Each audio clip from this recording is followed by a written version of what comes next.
Hi, my name's Gregory Possman, and this is the monthly message for August of 2014. Today, I'm coming you from beautiful suburban Todd, which consists of a post office, 2 churches, a general store, and a mercantile. Beautiful downtown Todd is located near Boone, North Carolina, in the western North Carolina mountains called the Blue Ridge Mountains.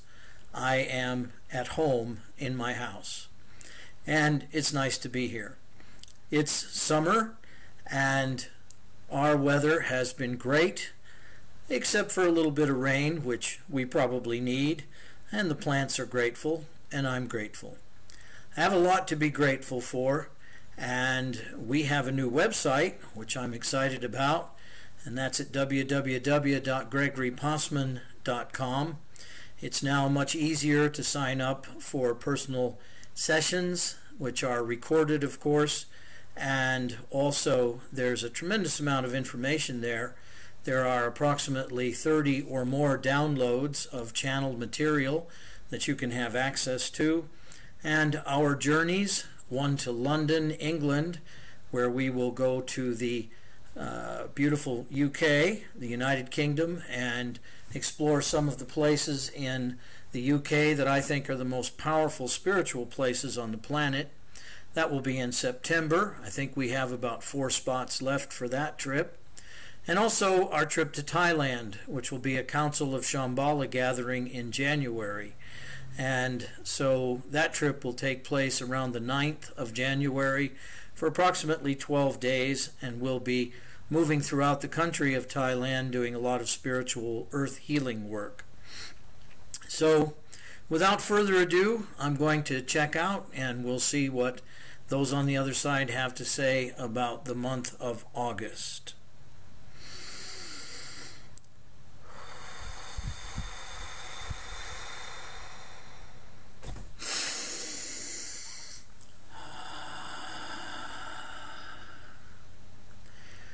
We are she who is called Mary, and it is a wonderful opportunity to share our energy with you.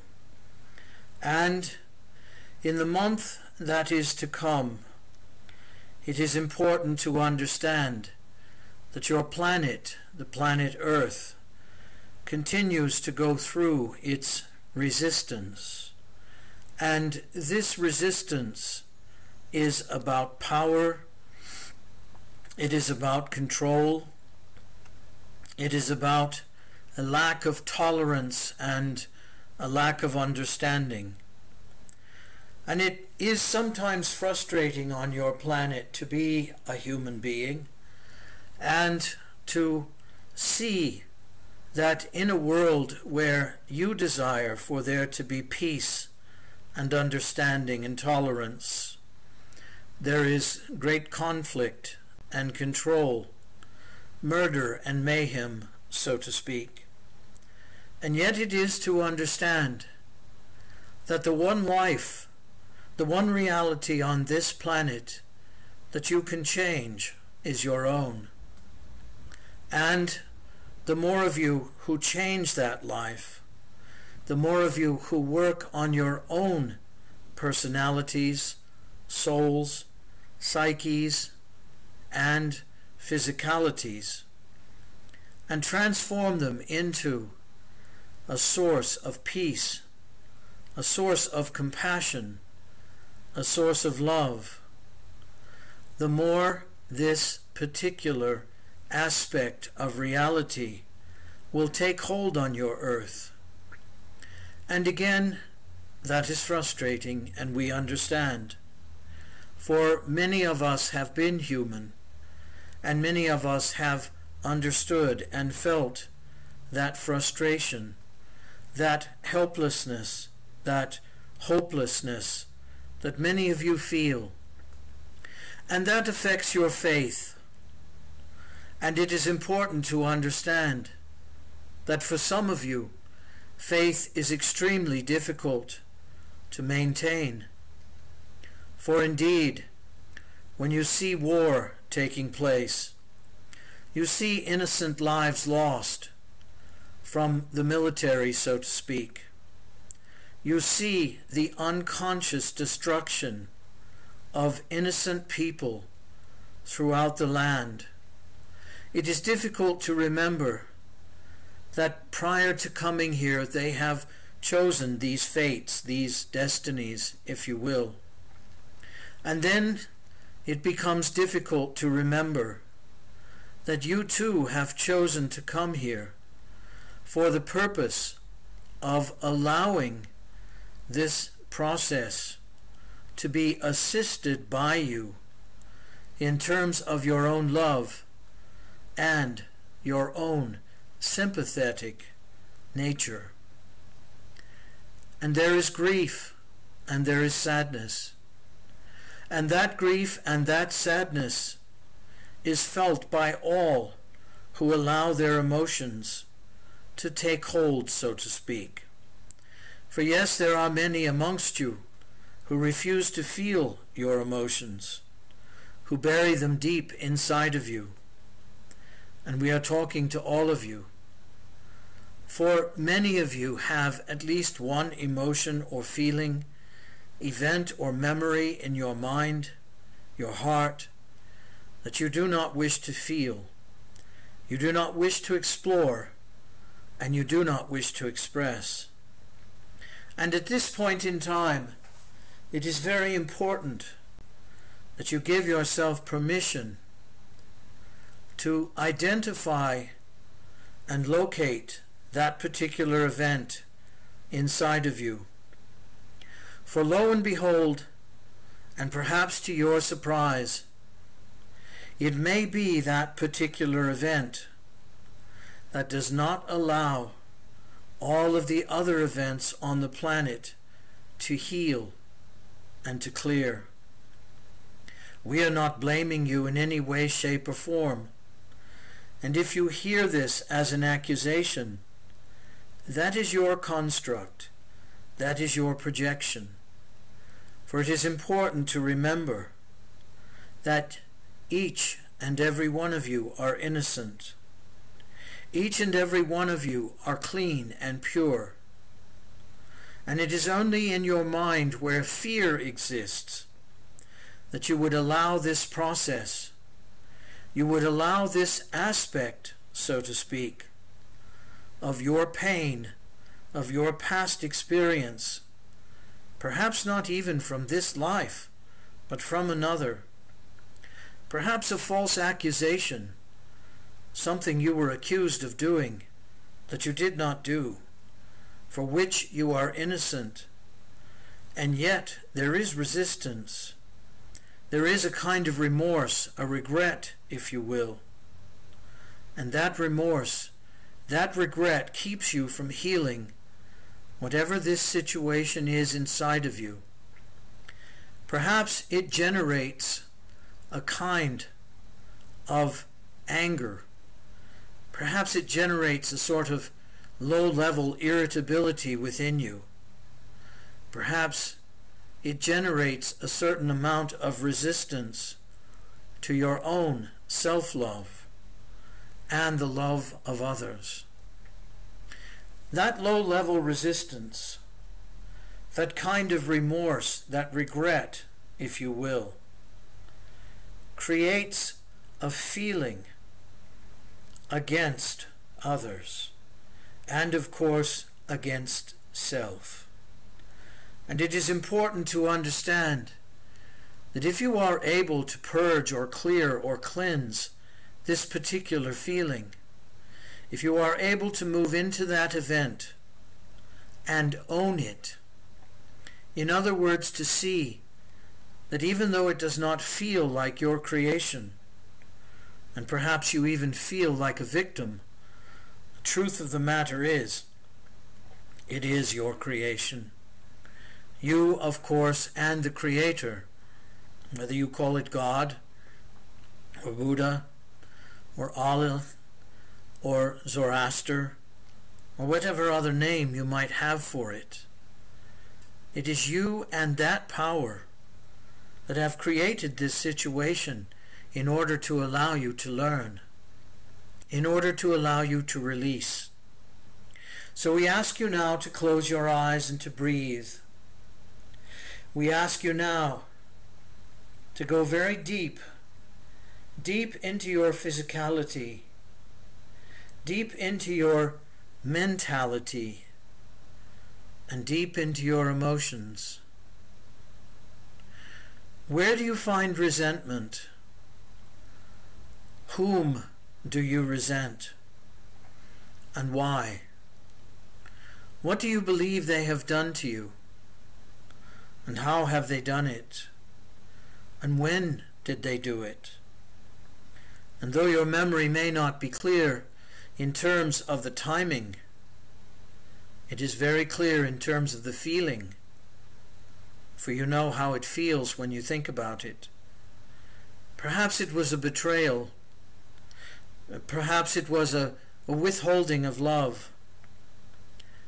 Perhaps it was a kind of control that was wielded over you, and you felt helpless to do anything about it.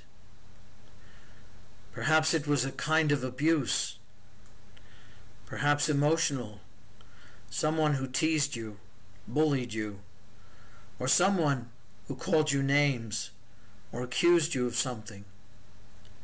But the point of the matter is this: no matter what the search or the source of that event was, no matter where it came from, and no matter why you created it, it is still your creation. You chose it, and in a way you contracted with this person in order to have this experience. So what is the lesson? Are you learning about your own independence, as was mentioned in last month's message? Are you learning about your own ability to love? In other words, if that were the source that you wanted the love from, and it never came, you can spend the rest of your life in a choice to continue to resent that person and yourself in the process, because there is unity and no separation. You and that person, no matter how much you may dislike it, are one and the same, just as you are one and the same with everything else and everyone else on your planet. Regardless of what your eyes see, your heart knows this to be a truth. And again, you may not like it, but what you like and what you dislike, when it comes to learning, are more or less unimportant, completely and totally irrelevant. Whether you like it or not, learning the lesson is the most important thing. So as you dig deeper and deeper into these feelings, give yourself permission to do two things. Number one, to be willing. Willing for what? Willing to forgive. And first, although you think you must forgive the other, no. You must forgive yourself for carrying this particular sort of indemnity, this kind of injustice, this sort of abuse, if you will, within yourself for such a long period of time, regardless of which lifetime it may have sourced itself in. You must forgive yourself for inflicting this particular wound upon yourself for such a long period of time, burying it so deep within you. And imagine now you are reaching down very deep into your being in order to pull it out, in order to pull it forth, in order to allow it to surface and to flush itself clean and clear and breathe. And exhale all of the pain, all of the guilt, and all of the self-blame that has cursed you for so long, for which you have absolutely no reason, validation, or foundation to keep within your being.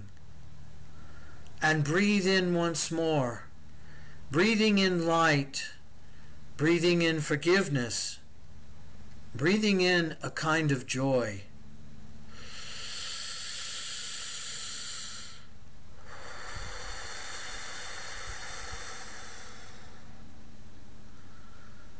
And as you breathe in this light, this willingness and this forgiveness, the result is a clearing of your being, a reinstatement of peace within you, a recreation of balance, of love, of self-appreciation and self-affection, a self-respect that perhaps has not been present for some time. And think of someone you know who respects themselves a great deal. Think of someone you love who has unlimited and unconditional love for all whom they encounter.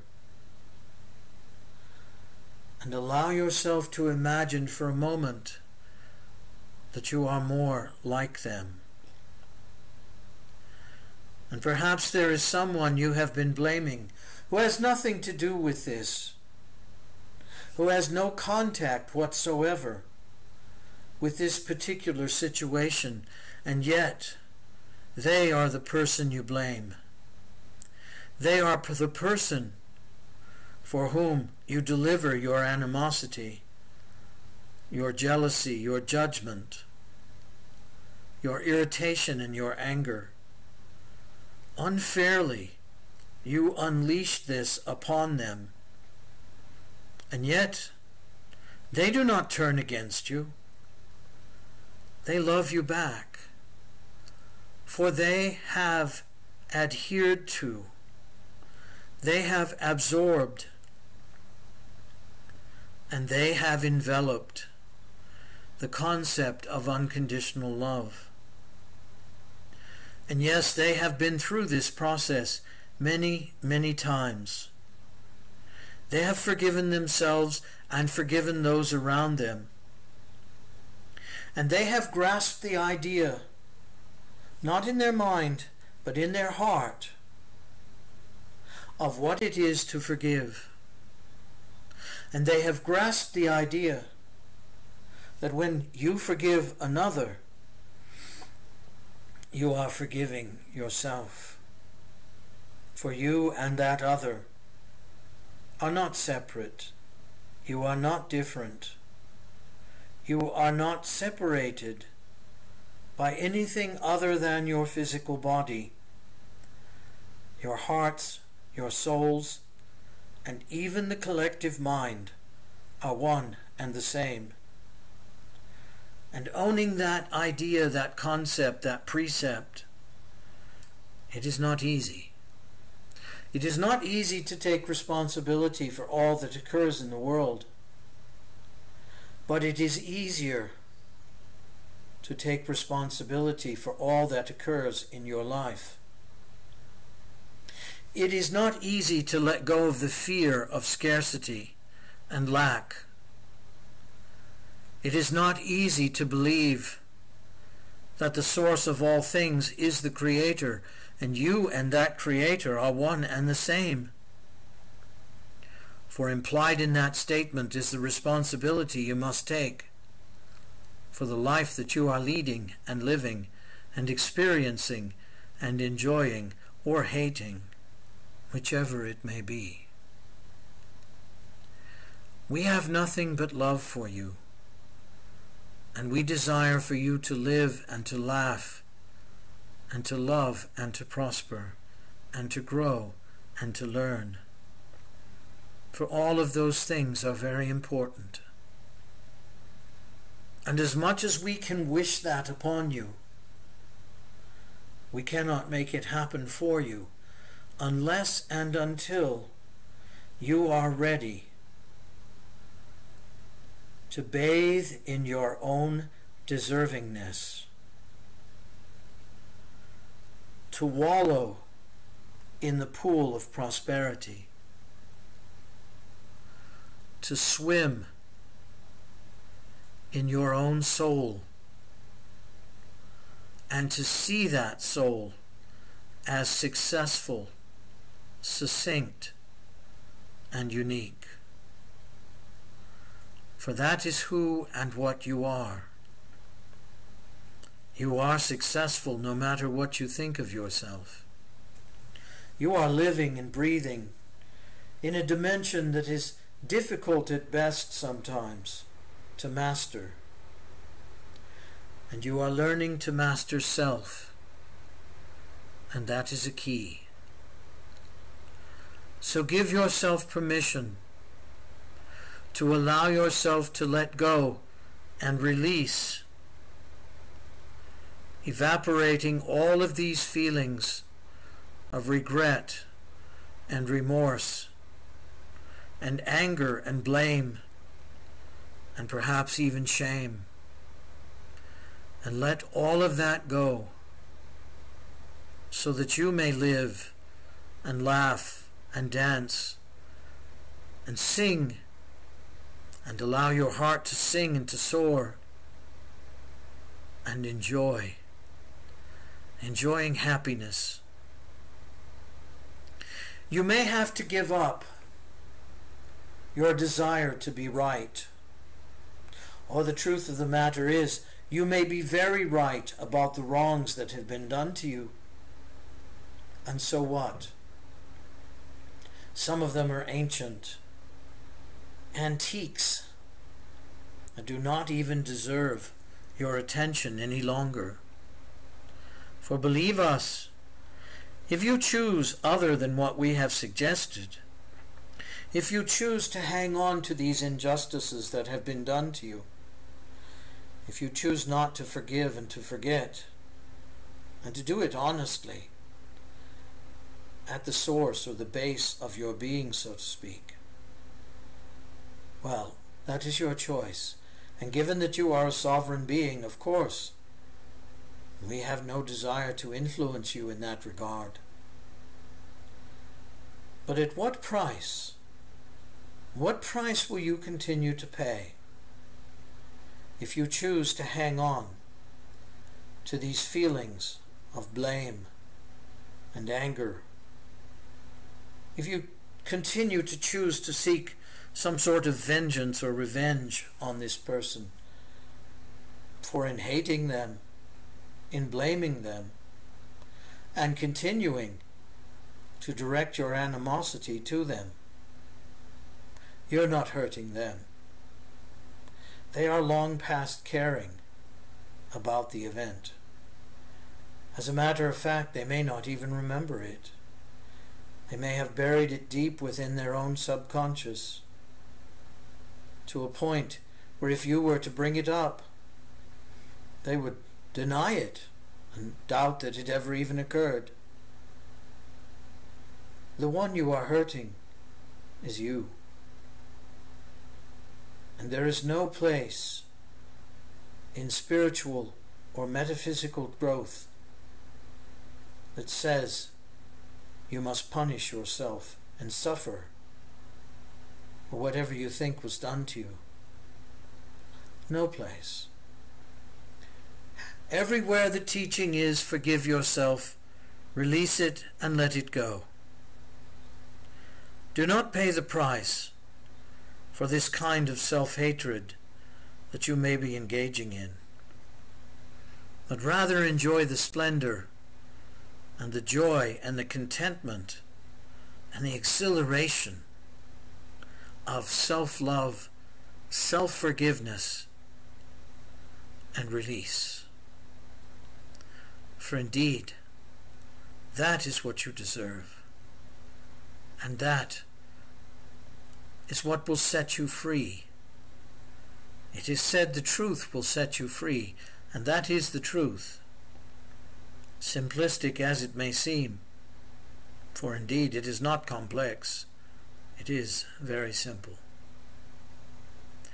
Take another deep breath, and in breathing in, breathe in the simplicity of forgiveness. And breathe out the freedom of release.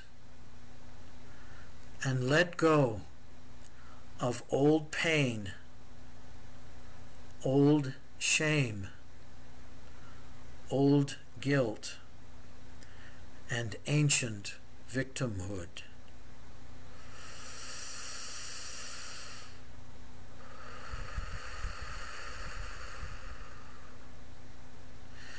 With your next breath, breathe in the divine light of creation.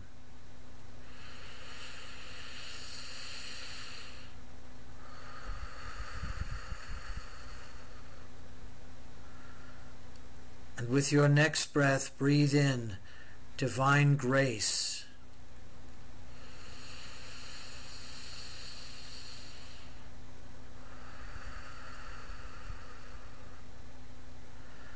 And with your next breath, breathe in freedom.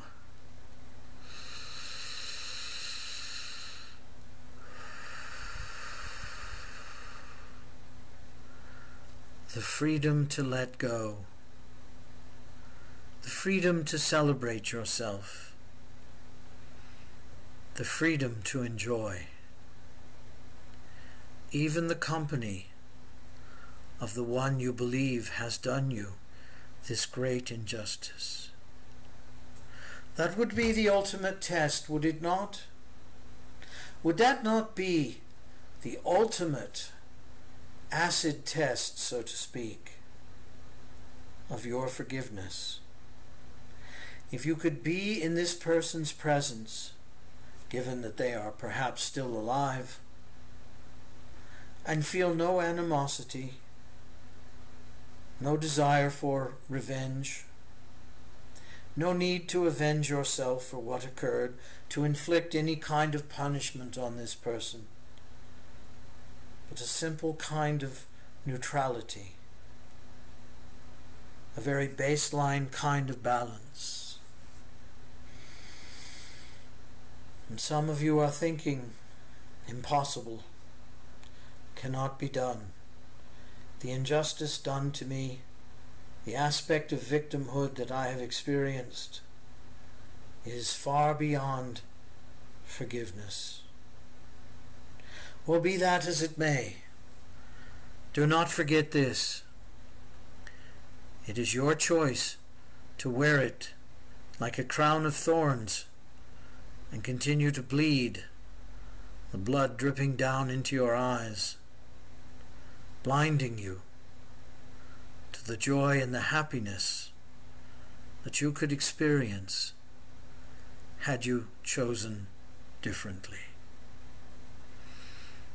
And yes, we are planting a seed in your mind and a seed in your imagination. And one day you will take the opportunity to shift and to change. We are the one who is called Mary. We are grateful for your attention. We are grateful for your participation. We are grateful for your very life on this planet, where you can make a difference and influence others with your thoughts, your ideas, and most of all, your love. Much love and great peace to each of you.